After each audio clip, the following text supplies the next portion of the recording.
Assalamualaikum warahmatullahi wabarakatuh. Kita dari kelas 9F ingin mempresentasikan saluran Islam, maksudnya ke Nusantara. Sebelumnya izinkan kami untuk berkenalan diri.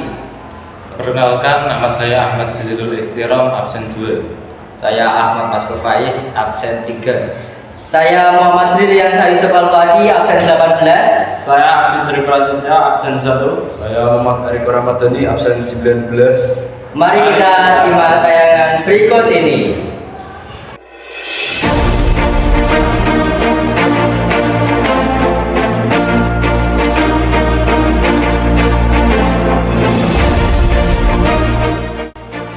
Banyak sekali saluran-saluran Islam masuk ke Nusantara yang melatar belakangi perkembangan Islam di Nusantara melalui jalur saluran perdagangan, saluran sosial, saluran pendidikan, dan saluran politik. Yang pertama ialah saluran perdagangan. Pedagang-pedagang Muslim seperti Arab, Persia, dan India turut ambil bagian dalam perdagangan dari negeri-negeri bagian barat, tenggara, dan timur benua Asia. Bukti mula-mula ini ditandai dengan sudah berdirinya perkampungan Arab Muslim di pesisir pantai Sumatera. Diberitakan bahwa orang-orang Arab bermukim dan menikah dengan penduduk lokal dan membentuk komunitas-komunitas Muslim. Saluran Islamisasi ini sangat menguntungkan karena para raja dan bangsawan turut serta dalam kegiatan perdagangan. Juga meningkatnya kebutuhan atas rempah-rempah dan hasil perdagangan dari Nusantara. Masuk dan berkembangnya agama Islam di Indonesia tak lepas dari peranan para pedagang Islam dari Arab, Persia maupun Gujarat atau India. Bermula dari kampung-kampung dagang Muslim, kemudian berkembang menjadi bandar-bandar dagang. Ramainya perdagangan lintas negara dan pengaruhnya pada pembentukan masyarakat Muslim tentunya memerlukan pengaturan oleh sebuah pemerintahan. Dari sini berdirinya kerajaan-kerajaan Islam di seluruh Nusantara.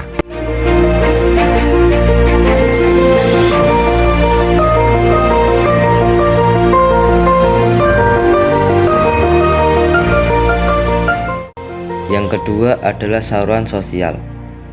Adapun jalur sosial yang ditempuh para pembawa Islam ke Nusantara antara lain adalah perkawinan atau pernikahan. Sebelum menikah, mereka telah diislamkan lebih dahulu. Dalam perkembangan berikutnya, ada pula wanita Muslim yang dinikahi keturunan bangsawan. Tentu saja setelah yang terakhir masuk Islam. Lebih menguntungkan lagi jika perkawinan berlangsung dengan anak bangsawan seperti anak raja atau adipati. Contoh proses Islamisasi melalui perkawinan ini adalah pernikahan Sunan Gunung Jati dengan Putri Kawunganten dari Kerajaan Pajajaran, pernikahan Raden Rahmat atau Sunan Ampel dengan Nyi Ageng Manila. Melalui perkawinan tersebut, pada gilirannya keluarga Muslim itu berkembang menjadi perkampungan Muslim, lebih luas lagi menjadi perkampungan masyarakat Muslim. Masyarakat Muslim inilah yang di kemudian hari berkembang menjadi kerajaan Islam.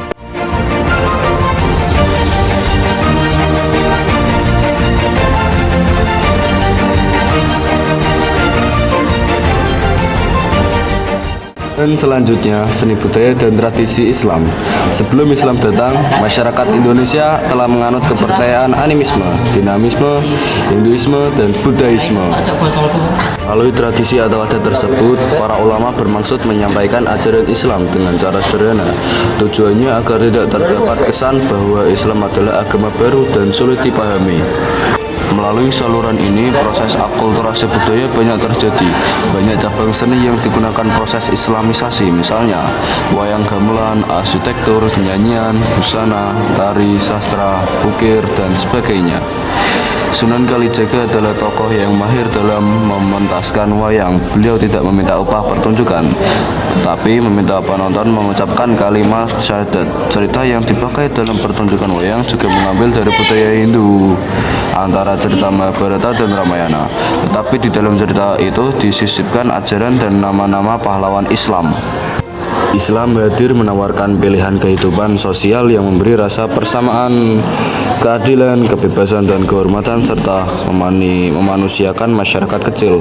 Dengan menjadi Islam, masyarakat merasa dirinya telah memiliki harga diri yang sama dengan yang lainnya dan bahkan lebih tinggi dari mereka yang bukan Muslim.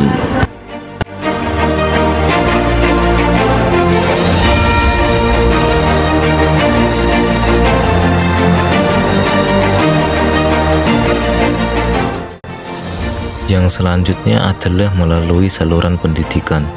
Terbentuknya komunitas Muslim di Indonesia tentu perlu diperkuat dengan memberikan mereka pendidikan agama. Adapun saluran yang ditempuh melalui pendidikan antara lain yaitu melalui pendidikan pesantren dan pendidikan tasawuf dan tarekat. Yang pertama, melalui pendidikan pesantren. Penyebaran ajaran Islam melalui pendidikan dilakukan setelah terbentuknya masyarakat Muslim pribumi. Pendidikan diselenggarakan oleh guru agama, kiai, serta ulama. Mereka memberikan pendidikan berawal dari rumah, masjid, serta musola. Setelah itu mereka mendirikan madrasah dan pondok pesantren untuk mendidik generasi muda Muslim. Pesantren terbuka bagi siapapun dan dari daerah manapun. Setelah selesai mengikuti pendidikan, mereka ada yang aktif dan memegang jabatan-jabatan penting dalam pemerintahan. Ada pula yang pergi ke tempat-tempat lain. Di sana mereka berdakwah dan mengajarkan Islam. Dan yang kedua, pendidikan tasawuf dan tarekat. Tasawuf adalah ajaran Islam untuk mendekatkan diri kepada Allah. Ajaran ini memudahkan orang yang telah mempunyai dasar ketuhanan lain untuk mengerti dan menerima ajaran Islam.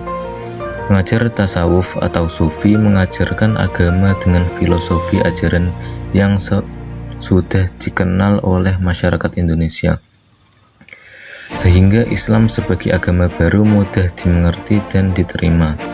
Dalam ajaran tasawuf, ajaran Islam mengajarkan persamaan kedudukan manusia di hadapan Allah Subhanahu wa Ta'ala, sehingga Islam cepat diterima masyarakat.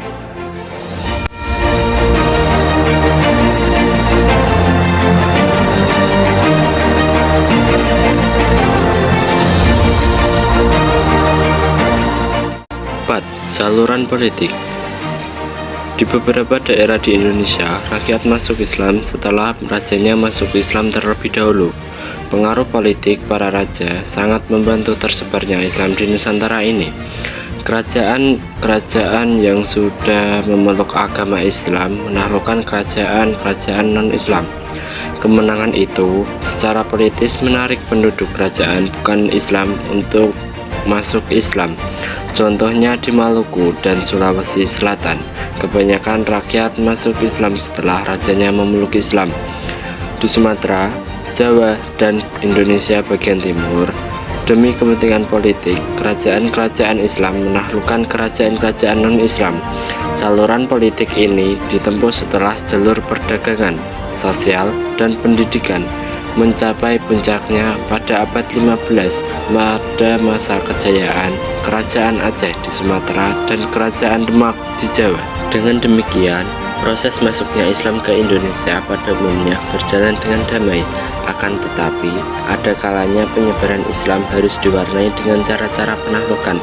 Hal itu terjadi jika situasi dan kondisi, khususnya di bidang politik, di kerajaan sedang mengalami kekacauan akibat perebutan kekuasaan, sehingga jalur politik ditempuh untuk menyatukan kembali masyarakat Islam akibat perebutan kekuasaan agar kembali ke jalur yang damai.